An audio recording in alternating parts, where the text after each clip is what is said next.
Mission হেক্সা শুরু হতেই বড়সড় ধাক্কা খেল ব্রাজিল।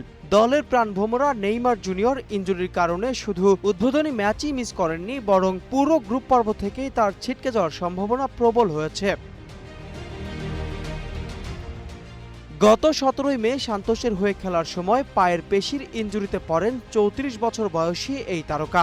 দীর্ঘ 1 মাস মাঠের বাইরে থাকার পর সম্প্রতি নিউ ইয়র্ক রেড বুলসের ট্রেনিং সেন্টারে তার নতুন করে মেডিকেল পরীক্ষা ও এমআরআই করানো হয়।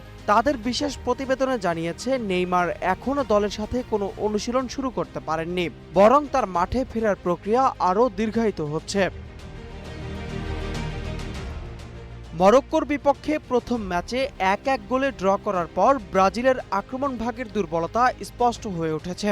ব্রাজিলের স্থানীয় সংবাদ মাধ্যমগুলোর তথ্য মতে নেইমারকে নিয়ে কোনো তাড়াহুড়ো করতে চাচ্ছেন না দলের মেডিকেল টিম। তারা মূলত নকআউট পর্বের জন্য নেইমারকে শতভাগ ফিট হিসাবে পেতে দীর্ঘমেয়াদী পুনর্বাসন পরিকল্পনা সাজিয়েছে, যার অর্থ হাইতি এবং স্কটল্যান্ডের বিপক্ষে গ্রুপ পর্বের বাকি ম্যাচগুলোতেও মাঠে নামা হচ্ছে না এই পোস্টার বয়ের।